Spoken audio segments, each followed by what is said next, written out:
Hello, चलिए शुरू करते हैं।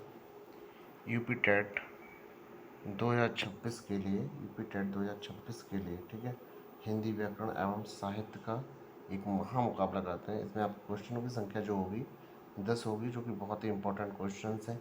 इसमें क्या किया जाएगा, आपको चारों विकल्पों का पूरा विश्लेषण किया जाएगा, ठीक है। और आप नेक्स्ट इसमें व्याख्यात्मक हल है पूरा, यानी डिस्क्रिप्टिव किया गया है सारी चीज़ों को, ठीक है। चलिए क्वेश्चन की ओर बढ़ते हैं हम लोग।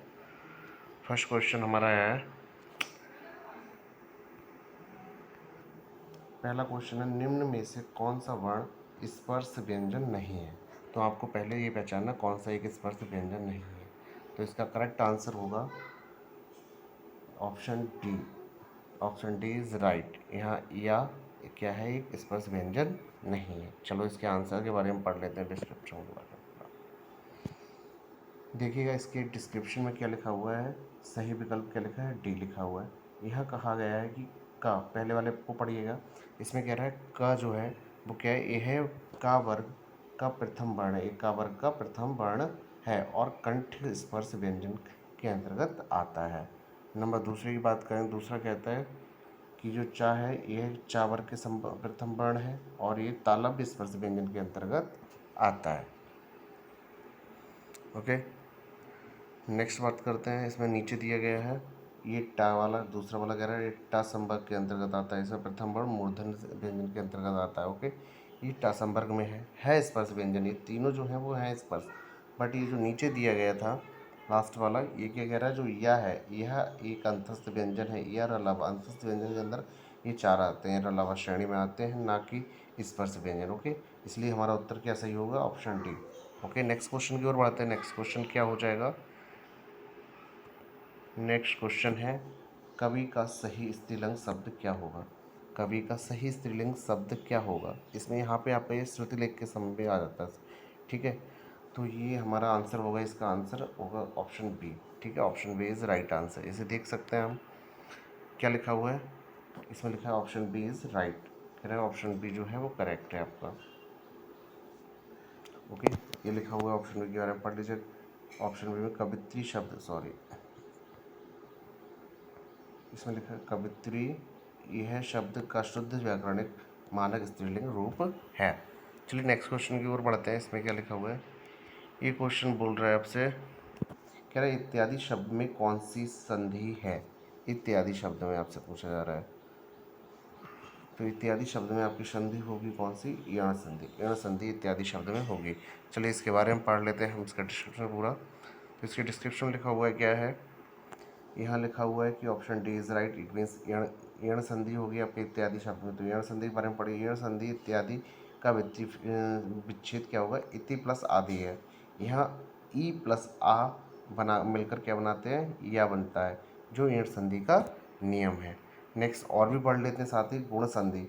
गुण संधि इसमें अ प्लस आ, अ या आ के बाद ई उ या ऋण आने पर क्या बनाते हैं, ये ए ओ अर बनाते हैं। यदि किसी भी शब्द में ए ओ अर आता है लगभग, तो अधिकांशतः उसमें कौन सी संधि विच्छेद होगा, यानी संधि होगी यण संधि, वो सॉरी गुण संधि होगी। जैसे नरेंद्र, महर्षि, यहाँ पे देखो ए की मात्रा आ रही है और महर्षि में अर आ रहा है। ओके, नेक्स्ट क्वेश्चन की ओर बढ़ते हैं, मतलब नेक्स्ट पॉइंट की, वृद्धि संधि।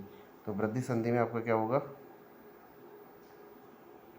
वृद्धि संधि कह रहा है इसमें अ या आ के बाद ए या ओ आने पर ये ए या ओ में परिवर्तित हो जाता है, ठीक है। जैसे इसमें शब्द देख सकते हैं आप, एकाक या महावस्त्र, ठीक है।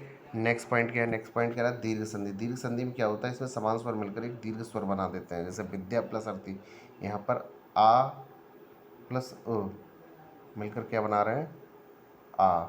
ओके, चलिए नेक्स्ट क्वेश्चन की ओर बढ़ते हैं। नेक्स्ट क्वेश्चन कह रहा है, क्वेश्चन कह रहा है जो सब कुछ जानता हो उसके लिए एक शब्द क्या है।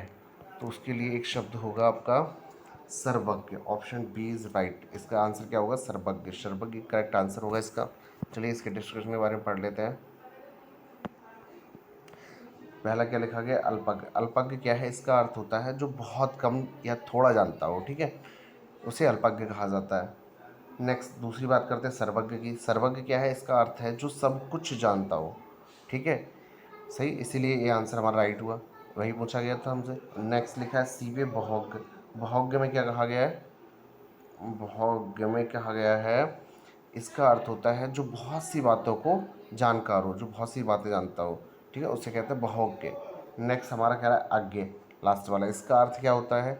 जो कुछ भी ना जानता हो या मूर्ख। इसका विलोम विज्ञ होता है, ठीक है।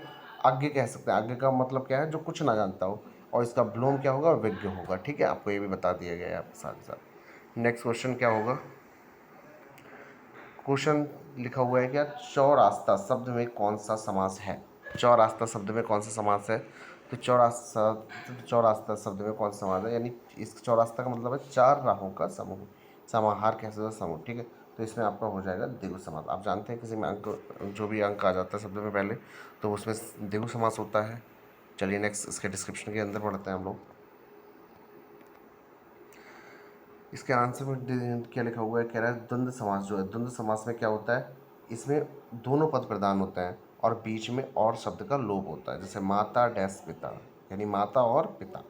नेक्स्ट तत्पुरुष समास में क्या होता है? इसमें कारक चिन्हों का लोप होता है। जैसे एग्जाम्पल में लिखा हुआ है राजपुत्र, तो राजपुत्र में क्या है?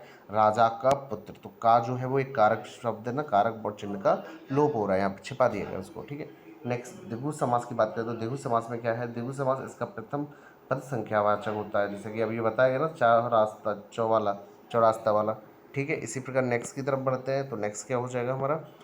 कर्मधारय। कर्मधारय समास में क्या होता है? इसमें विशेषण विशेष से या उपमेय उपमान का संबंध होता है, जैसे नील कमल, यानी नीला है जो कमल, ओके।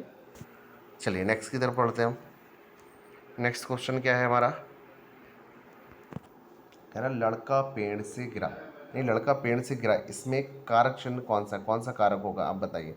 लड़का पेड़ से गिरा, पेड़ से अलग हुआ ना, तो आपका अलग होने वाला कारक हो जाएगा, ठीक है। कौन सा हो जाएगा? चलिए बताते हैं। अपादान कारक। कौन सा होगा आपका? करेक्ट आंसर हो जाएगा आपका अपादान कारक, ठीक है।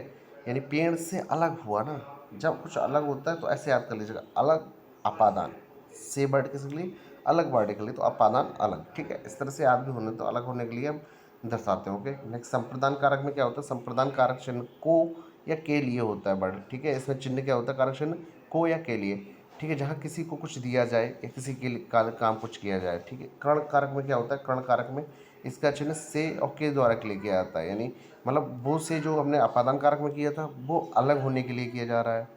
यहाँ पर किसी के माध्यम से या किसी के द्वारा मतलब चीज़ काम किया जा रहा है, से किया, यानी जैसे कलम से लिखना, यानी कलम से लिखा, कलम से कुछ अलग थोड़ी ना हो रहा है, वही चीज़। जैसे कर्म कारक में क्या होगा? कर्म कारक इसका चिन्ह को होता है, यानी कि इसका क्या होता है? जिस पर क्रिया का फल पड़ता है, यानी प्रभाव पड़ता है, ओके। राम ने रावण को मारा, ठीक है। चलिए नेक्स्ट की ओर पढ़ते हैं। नेक्स्ट क्वेश्चन हमारा क्या कहता है? घा का उच्चारण स्थान क्या है? घा का उच्चारण स्थान क्या है? तो जैसा कि हमने पहले क्वेश्चन में पढ़ा था, हमने बताया था का वर्ग हो गया, और का चा और टा, और आपका हो जाएगा ता वर्ग और पा वर्ग। ये सारे वर्ग क्या होते हैं? स्पर्श व्यंजन होते हैं, मगर इनके क्या होते हैं? इनके स्पर्श व्यंजन तो है, बट इनका क्या होता है? प्रत्येक की अपना उच्चारण स्थान अलग अलग होता है, तो इसके लिए ट्रिक है। तो एक मिनट देखो, का के लिए का, च, ट, त, प, ठीक है। तो इसकी ट्रिक क्या होगी आपकी? के टी एम दो, KTM 2, ठीक है। तो ये जो का वर्ग के वर्ण होते हैं तो वो किससे? कंठ से बोला जाता है। के फॉर कंठ एंड टी फॉर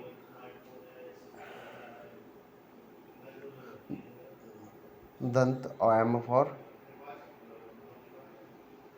ठीक है। तो इसके के से मतलब क्या निकल आएगा हमारा? कंठ निकल आएगा, ओके। कौन सा हो जाएगा? कंठ आंसर होगा इसका।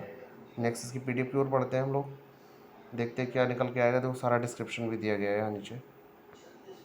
कौन सा? बी विकल्प सी, राइट, यानी कंठ आंसर होगा इसका। मूर्धा में आपके आ जाएंगे टावर, ठीक है, और आपका चावर्ग जो आएगा तालु में आ जाएगा, टी फॉर तालु, और बी जो होगा आपका कंठ किस में आ जाएगा? काका वाला, और दंत में आ जाएगा आपका ताथा वाला, और जो पा वाला वर्ग बचा वो आएगा आपका ओष्ठ में, ओके।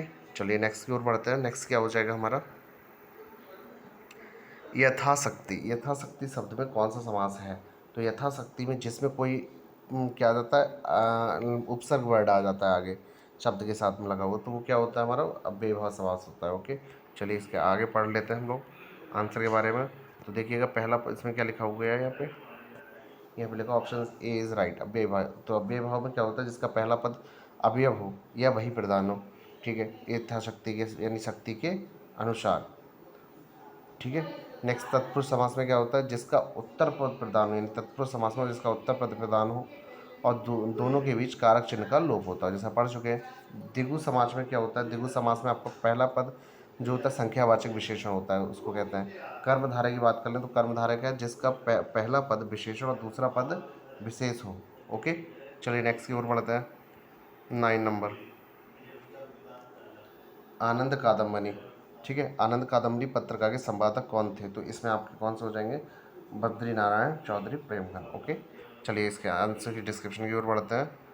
तो इसका आंसर क्या होगा, हमारा आंसर वही जो मैंने बताया अभी आपको, option C, Badri Narayan Chaudhary Premghan. Okay, correct answer. तो बाबू महादेव सेठ, इनके संबंध किस पत्रिका से है? तो इनका संबंध इससे नहीं रहा है। ठीक है, इन संबंध इस पत्रिका से नहीं रहा बिल्कुल भी। चंद्रधर्मा शरण गुलेरी जो हैं, ये समालोचक पत्रिका के संपादक रहे हैं। ठीक है, और अपनी कहानी उसने कहा था के लिए अमर है। नेक्स्ट बात करते हैं बद्रीनाथ चौधरी, जैसा कि मैं बता दिए, इन्होंने क्या करा था, प्रेमघन ने 1881 में मिर्ज़ापुर में आनंद कादम्बनी पत्रिका निकाली थी। ओके, अंबिका प्रसाद की बात करें तो अंबिका प्रसाद व्यास, ये भारतेंदु युग के अन्य कवि व लेखक हैं जिन्होंने पीयूष प्रभा का संपादन किया था, पीयूष प्रभा का। ओके, चलिए नेक्स्ट क्वेश्चन की ओर बढ़ते हैं हम लोग। नेक्स्ट क्वेश्चन क्या है हमारा, रामचरितमानस की मूल भाषा क्या है? रामचरितमानस महाकाव्य है जो, उसकी मूल भाषा क्या होगी? तो उसका आंसर इसका क्या होगा, ये रॉन्ग हो गया थोड़ा सा, अवधी लिख दिया इन्होंने, अवधि होगा। क्या होगा, अवधि। चलिए इसका आंसर की ओर पढ़ते हैं। ठीक है, यही आंसर इज राइट होगा। देखो ऑप्शन ए इज राइट। ठीक है, अवधि। ओके, यहाँ लिखा है अवधि जो भाषा है वो गोस्वामी तुलसीदास जी ने रामचरितमानस की रचना बैसवाड़ी अवधि भाषा में की थी। अगर ब्रज भाषा की बात करें, जैसे ऑप्शन 2 में बात करें, ब्रज भाषा सूरदास और रसखान मुख्य भाषा ब्रज है इनकी। तुलसीदास ने भी कवितावली और बिना पत्र का जो है ब्रज भाषा में ही लिखी है। खड़ी बोली, यह आधुनिक गद्य और पद्य की मुख्य भाषा है। ठीक है, अगर बात करें भोजपुरी, तो भोजपुरी ये हिंदी की एक उपभाषा व बोली है, जिसमें महाकाव्यों का शास्त्रीय रचना मध्यकाल में नहीं बराबर हुई है। ठीक है, ना के ही बराबर हुई है मध्यकाल में। ओके, चलिए तो ये हमारी PDF समाप्त लास्ट होती है इस समय। बाकी अगर वीडियो अच्छी लगी हो तो लाइक करें और शेयर ज़रूर करें। ठीक है, अगर चैनल पर नए हो तो चैनल को सब्सक्राइब करें।